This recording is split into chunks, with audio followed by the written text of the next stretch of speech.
नमस्कार, स्वागत है आप सभी का आपके अपने ऑनलाइन इंस्टीट्यूट निशांत ज्ञान के यूट्यूब प्लेटफॉर्म पर। मैं नितिन उपाध्याय आप सभी का इस मनोविज्ञान की अगली कक्षा में आप सभी का स्वागत करता हूं। आप सभी लोग जानते हैं कि मनोविज्ञान की जो कक्षाएं हैं निरंतर तरीके से आपको देने का हम प्रयास कर रहे हैं। अभी हमने सोचा कि आपको जो है केवल और केवल आपको सेमेस्टर और वार्षिक परीक्षाओं पर ही नहीं ध्यान देना है। मैंने आपको कल आपके कंपटीशन से आगाह कराया कितनी ज़्यादा कंपटीशन आपको आने वाले समय में देखने को मिलेंगी। उसी कड़ी में मनोविज्ञान के सेगमेंट को आगे बढ़ाते हुए आज हम पहुँचे हैं सिगमंड फ्रायड के सिद्धांत पर। ठीक है, सिगमंड फ्रायड के सिद्धांत पर हम पहुँचे हैं और इस सिगमंड फ्रायड के सिद्धांत को समझने के लिए इस वीडियो को पूरा आप लोग ध्यान से देखिएगा। आप लोग सभी लोग जानते हैं कि जितने भी सिद्धांत हम आपको बता रहे हैं, इस सिद्धांत में अगर 15 से 20 सिद्धांत हैं तो आप मान के चलिएगा 10 क्वेश्चन इसी सिद्धांतों से बनेंगे। पूरे सिद्धांत खत्म हो जाते हैं, 60 से 70% मनोविज्ञान ही समाप्त हो जाता है। ठीक है, तो चलिए सिगमंड फ्रायड के सिद्धांत को क्या कहा जाता है, ध्यान रखिएगा। इनके सिद्धांत को मनोविश्लेषणात्मक सिद्धांत कहा जाता है। इनके सिद्धांत को जो है मनोविश्लेषणात्मक का सिद्धांत कहा जाता है, क्योंकि सिगमंड फ्रायड ने क्या किया था, मनुष्य के मन पर सिद्धांतों को पढ़ाते हैं। सबसे पहले हम आपको बताते हैं कि जो भी सिद्धांत, जिनका भी सिद्धांत बताते हैं, हम बताते हैं कहाँ के निवासी थे, क्योंकि आप लोग यहाँ से एक क्वेश्चन जरूर बनता है। 2011 से लेकर के आज तक का इतिहास रहा है, जब से टेट सीटेट परीक्षाओं का आयोजन शुरू हुआ है। 2011 से पहले नहीं था, 2011 से इसकी आयोजन प्रारंभ हुए हैं। तो यहाँ से एक क्वेश्चन आपको मनोविज्ञान के सेगमेंट में जरूर देखने को मिलता है, फलाने वैज्ञानिक कहाँ के निवासी थे। तो सिगमंड फ्रायड कहाँ के निवासी थे, तो ऑस्ट्रिया के निवासी थे। ऑस्ट्रिया मतलब ऑस्ट्रेलिया से तुलना मत करिएगा, ये ऑस्ट्रिया दूसरा है, वो ऑस्ट्रेलिया देश दूसरा है। ठीक है, सिगमंड फ्रायड कहाँ के निवासी थे, तो ऑस्ट्रेलिया के निवासी थे। सिगमंड फ्रायड ने मनुष्य के मन पर अपना विश्लेषण किया था, मनुष्य के मन के बारे में जाना था। ठीक है, तो इन्होंने बताया था कि मनुष्य के मन जो है कितने प्रकार के होते हैं, मनुष्य के मन कितने प्रकार के होते हैं इन्होंने बताया था। आपसे क्वेश्चन पूछा जाएगा कि सिगमंड फ्रायड के अनुसार मनुष्य का मन कितने प्रकार का होता है, तो मनुष्य का मन जो है 3 प्रकार का होता है। एक होता है चेतन मन, एक होता है अर्धचेतन मन, एक होता है अचेतन मन। ध्यान रखिएगा, आपसे क्वेश्चन पूछा जाएगा कितने प्रकार के मन होते हैं। सिगमंड फ्रायड के अनुसार 3 प्रकार के होते हैं, चेतन, अचेतन और अर्धचेतन।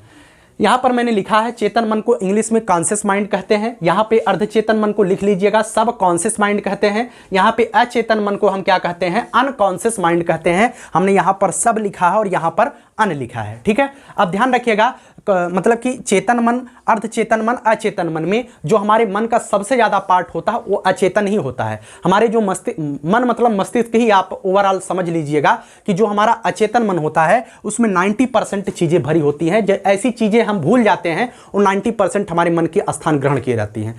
जो चेतन मन होता है इसमें जो है 10% होता है, इससे ज़्यादा भी हो सकता है, लेकिन सिगमंड फ्रायड के अनुसार आंकड़ा याद रखिएगा, सिगमंड फ्रायड के अनुसार जो कॉन्शियस माइंड है, चेतन मन है, वो 10% है। जो अनकॉन्शियस माइंड है उसका 90% इन्होंने दिया है। ठीक है, जो अचेतन है।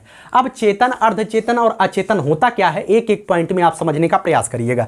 चेतन मन किसे कहते हैं, वर्तमान विचारों से संबंधित जो मन होता है वो चेतन मन होता है। जैसे हम एक उदाहरण आपको बताएं, अभी 25 अक्टूबर 2021 को, अभी जल्द ही 1-2 दिन पहले हमारे प्रदेश के जो वर्तमान प्रधानमंत्री हैं माननीय नरेंद्र मोदी वाराणसी में आते हैं और उन्होंने जो है वाराणसी में आकर के प्रधानमंत्री स्वास्थ्य आत्मनिर्भर भारत योजना की शुरुआत किया और वहां पर उत्तर प्रदेश में उन्होंने 9 मेडिकल कॉलेजों को, मतलब कि उत्तर प्रदेश को समर्पित किया कि उत्तर प्रदेश में 9 मेडिकल कॉलेज बनाए जाएंगे। कोरोना आने के बाद लोगों को पता चला कि हमारे देश की स्वास्थ्य योजना कितनी खराब है। एक एक जिला ऐसा है जहां पर मात्र 5-5, 10-10 जिला अस्पताल में वेंटिलेटर थे, लेकिन आज की स्थिति में हमारे बजट 2021 के बजट में भी इसका बहुत ज़्यादा, मतलब कि स्वास्थ्य पर ज़्यादा जोर दिया गया। हम लोग 137% अपने बजट का 137% लेके गए हैं, किस पर, स्वास्थ्य पर खर्चा करने के लिए, क्योंकि कोरोना ने हमें सबक सिखा दिया कि स्वास्थ्य से खिलवाड़ करेंगे तो पूरा देश तबाह हो जाएगा। इस बात को ध्यान रखिएगा, और देश तबाह होगा तो आपकी अर्थव्यवस्था किसी काम की नहीं रहेगी। अब हम उस पर नहीं जाएंगे, हम आपको बताते हैं जो चेतन मन होता है। प्रधानमंत्री जी ने 25 अक्टूबर को प्रधानमंत्री आत्मनिर्भर स्वास्थ्य भारत योजना की शुरुआत किया। अगर हम पढ़ाई करते हैं तो 2-3 दिन तक हमें यह जो है अच्छी तरीके से याद रहेगा। लेकिन अगर हमसे प्रधानमंत्री स्वास्थ्य आत्मनिर्भर भारत योजना से हमारा कोई उद्देश्य, मतलब कोई औचित्य नहीं है, तो 3-4 दिन के बाद हम भूल जाएंगे। ठीक है, ये मानव मस्तिष्क है, भूल होती रहती है, यही जीवन है और यही जीवन की कला है, जीवन ही संघर्ष है। भूलते हैं, ढूंढते हैं, पढ़ते हैं, लिखते हैं, यही चलता रहता है। तो ये चेतन मन होता है। चेतन मन में हम कोई चीज़ आज याद रखते हैं, 2-3 दिन तक याद रहता है, उसके बाद भूल जाता है। ठीक है, उसके बाद ये किससे रिलेटेड होता है, तो वर्तमान की घटनाओं से रिलेटेड होता है चेतन मन। ठीक है। उसके बाद बात करते हैं अर्धचेतन मन किसे कहते हैं। तो अर्धचेतन मन में इसमें जो है, इसमें हमें तुरंत ज्ञान नहीं होता है। जैसे यही 25 अक्टूबर वाला प्रधानमंत्री स्वास्थ्य आत्मनिर्भर भारत योजना वाली अगर बात करें तो हमें जो है 3-4 दिन याद रहेगा। अगर हमारा उससे कोई औचित्य नहीं है, हम कोई प्रतियोगी छात्र नहीं है, तो हम उतनी अच्छी तरीके से नहीं याद कर पाएंगे, क्योंकि अगर प्रतियोगी छात्र हैं तो भविष्य को लेकर के करंट अफेयर का क्वेश्चन आ जाएगा, इस वजह से हम याद रखेंगे। अगर हम प्रतियोगी छात्र नहीं है, हम कोई गाँव के आम आदमी हैं, तो हम पेपर में अखबार में पढ़ेंगे, 4 दिन बाद हम भूल जाएंगे, ठीक है। लेकिन ये जो मतलब कि 4 दिन बाद अगर कोई पूछेगा प्रधानमंत्री ने क्या किया था, तो आप अपने दिमाग में दबाव डालेंगे। तो आप दिमाग में दबाव डालने पर जो अर्धचेतन मन में जो आपका चेतन वाला ज्ञान होता है, अर्धचेतन मन में क्या होता है, थोड़ा सा दिमाग पे प्रेशर डालेंगे तो चीजें आपको याद आ जाती हैं, ठीक है। तो इसमें हमें तुरंत ज्ञान तो होता नहीं है, लेकिन हम थोड़ा प्रेशर अपने दिमाग पे डालते हैं तो याद आ जाता है अर्धचेतन में। लेकिन अगर बात वहीं अचेतन की जाती है, अनकॉन्शियस माइंड की जाती है, तो इसमें हमें पूरी तरह भूल जाते हैं। इसमें कोई भी चीज हम याद किए रहते हैं। जैसे किसी स्वप्न की बात करें तो ऐसे हम स्वप्न देखते हैं रात में, जो हम बहुत ही भयानक सपना देखते हैं। लेकिन ऐसे कई सपने होते हैं जो हम सुबह बताने की तो प्रयास करते हैं अपने माता पिता, अपने परिवार वालों को, समाज वालों को, लेकिन हमें याद ही नहीं आता है, ठीक है। तो इसमें हम पूरी तरह से भूल जाते हैं और लाख कोशिश करने के बाद भी हमें याद नहीं आता है। अगर आप मनोविज्ञान के पिछले सेगमेंट को अच्छी तरीके से रिवीजन नहीं करेंगे तो आपके क्वेश्चन आपके परीक्षा में आएगा, सिगमंड फ्रायड कहाँ के निवासी थे, ऑस्ट्रिया और ऑस्ट्रेलिया दे देगा और आपको नहीं याद रहेगा, क्योंकि यह जो क्वेश्चन है आपके अचेतन माइंड में चला गया है। जब कोई याद किया हुआ चीज अचेतन माइंड में चला जाता है तो जिंदगी में कभी चाहकर भी याद नहीं आता है, दोबारा से हमें उसे पढ़ना पड़ता है, दोबारा से हमें उसे खोजना पड़ता है। ये अचेतन मन होता है। कोई भी चीज अगर अचेतन मन में चली जाती है तो वापस चाहकर भी नहीं आती है। तो सिगमंड फ्रायड ऑस्ट्रिया के निवासी थे, अगर ये अचेतन मन में चला जाएगा तो भूल करके वापस बाद में नहीं आएगा। तो अचेतन मन में यही होता है, इसमें हम पूरी तरीके से भूल जाते हैं और याद करने पर कभी याद नहीं आता है, फिर से हमें पढ़ना पड़ता है। तो समझ गए होंगे चेतन, अर्धचेतन और अचेतन होता क्या है। मैं उम्मीद करूंगा कि आप सभी लोग नोट्स जरूर बना रहे होंगे, ठीक है। उसके बाद हम जो सबसे महत्वपूर्ण है यूपी टेट के लिहाज से और आपके सेमेस्टर परीक्षाओं के लिहाज से, ये इंपॉर्टेंट है कि इन्होंने मानव व्यक्तित्व का मतलब मानव पर्सनालिटी को, ठीक है, इन्होंने 3 भागों में विभाजित किया। मन के इन्होंने 3 प्रकार बताए और मनुष्य के व्यक्तित्व के भी इन्होंने 3 प्रकार बताया और इन्होंने 3 भागों में इसे विभाजित किया। अब हम जानते हैं मनुष्य के व्यक्तित्व को इन्होंने जो 3 भागों में विभाजित किया है, हम यहाँ पर नोट डाउन किए हैं और आपको अच्छे से समझाने का प्रयास करते हैं। आगे बात करते हैं। हमने बताया आपको मानव व्यक्तित्व को इन्होंने 3 भागों में विभाजित किया। अब मानव व्यक्तित्व को यूपी टेट के हिसाब से तो बहुत ही ज़्यादा इंपॉर्टेंट है, यहाँ से क्वेश्चन जरूर बना है। चेतन, अर्धचेतन, अचेतन से उतने क्वेश्चन नहीं बने हैं, लेकिन बन सकते हैं क्योंकि इंपॉर्टेंट है, तभी मैंने आपको बताया। मानव व्यक्तित्व के 3 भागों में जो विभाजन किया इन्होंने, यहाँ से क्वेश्चन 100% एक जरूर बन जाता है। अब ध्यान रखिएगा कितने भागों में विभाजित किया। एक विभाजित किया ईड, जिसे हम इदम कहते हैं हिंदी भाषा में। उसके बाद एक होता है ईगो को हम अहम कहते हैं। एक होता है परा अहम, जिसे हम सुपर ईगो कहते हैं। अब समझते हैं कि इदम, अहम और सुपर अहम मतलब कि परा अहम होता क्या है और इसका प्रयोग जो है इसके बारे में सिगमंड फ्रायड ने किस तरीके से हमें बताया था, ठीक है। अब समझने का प्रयास करते हैं और अंत में ऐसा हम बता देंगे कि आप जिंदगी में कभी भूल ही नहीं पाएंगे। जो आपको कभी भूलते थे आज नहीं भूल पाएंगे पढ़ने के बाद। इदम क्या होता है, यहाँ पे मैंने लिखा है, इसे पढ़िएगा और लिख लीजिएगा। व्यक्ति की शारीरिक, इसमें होता क्या है, व्यक्ति की शारीरिक और मूल आवश्यकताएं हैं। यह जो है जो ईड वाली एक कड़ी है, मनुष्य के व्यक्तित्व की एक कड़ी है ईड, जिसे इदम कहते हैं। इसमें जो है व्यक्ति की शारीरिक और मूल आवश्यकताएं निर्भर करती हैं। इसमें व्यक्ति की शारीरिक और मूल आवश्यकताएं निर्भर करती हैं। इसमें व्यक्ति अपने चरित्र, इसमें व्यक्ति जो है अपने चरित्र और सामाजिक छवि को, इसमें व्यक्ति जो है अपने चारित्रिक गुण दोष और सामाजिक छवि को भूल जाता है। क्या करता है, भूल जाता है। ये जो अवस्था होती है ईड वाली अवस्था, जिसे हम इदम बोलते हैं, इसमें व्यक्ति की शारीरिक और मूल आवश्यकताएं होती हैं। इसमें व्यक्ति अपने चरित्र को भूल जाता है कि ऐसा करेंगे तो हमें समाज में बदनामी होगी, और सामाजिक छवि को भी भूल जाता है। क्यों? क्योंकि यह जो होता है, यह जो है मनुष्य के शारीरिक और मूल आवश्यकताएं हैं, इसकी पूर्ति के लिए मनुष्य किसी भी हद तक जा सकता है। क्या होता है? जैसे भूख, अगर किसी को भूख लग जाएगी और अच्छी तरीके से भूख लग जाए तो वह कुछ भी कर सकता है। चोरी करना होगा चोरी करेगा, मारपीट करना होगा तो मारपीट तक कर लेगा, ये भूख है। किसी को प्यास लग जाती है तो प्यास में भी यही समस्या होगी। एक समस्या सबसे ज्यादा उभर करके हमारे समाज में सामने आ रही है, सेक्स की समस्या। जब कोई सेक्स के प्रति ज्यादा आतुर हो जाता है तो वह भी अपने सामाजिक दायित्वों को भूल जाता है। वह भी, जैसे कोई रेपिस्ट है, रेप करता है, उस समय जब वो रेप कर रहा होता है तो उसे भी समझ में नहीं आता है कि हम कोई गलत काम कर रहे हैं और कितना बड़ा गलत काम कर रहे हैं, वह सब कुछ भूल जाता है, जो रेपिस्ट होते हैं। ठीक है, तो भूख, प्यास और जो सेक्स होता है, इसमें जो है मनुष्य अपने मूल आवश्यकता और शरीर से संबंधित होती है, शारीरिक सुख से संबंधित होती है, शारीरिक डिजायर से संबंधित होती है। तो मनुष्य तत्काल समय में अपने सभी चीजों को भूल जाता है, क्योंकि ऐसा करेंगे हमें समाज में बदनामी होगी, क्या होगा, सब कुछ मनुष्य भूल जाता है। ठीक है, तो ये होती है ईड अवस्था, जिसे हम इदम अवस्था कहते हैं। ठीक है, अब कहते हैं ईगो अवस्था है। यह वो वाला ईगो नहीं है जिसे कहते हैं कि फलाने को जो है ईगो बहुत आ गया है, वो अभी परसों जो है प्राइमरी का मास्टर बना, अब उसे 40,000 रुपये मिलने लगा, वो हमसे बातें नहीं कर रहा है। ठीक है, तो ये वो वाली ईगो नहीं है, ये ईगो दूसरी है। ठीक है, वो ईगो अलग होता है, ये ईगो दूसरी है। इसमें जो है अहम की अवस्था इसमें भी होती है। अब ध्यान रखिएगा, इसे सिगमंड फ्रायड ने किस तरीके से बताया है। इसमें जो है व्यक्ति आवश्यकताओं और इच्छाओं की पूर्ति के लिए, इसमें व्यक्ति की आवश्यकताओं और इच्छाओं की पूर्ति के लिए व्यक्ति जो है योजना का निर्माण करता है।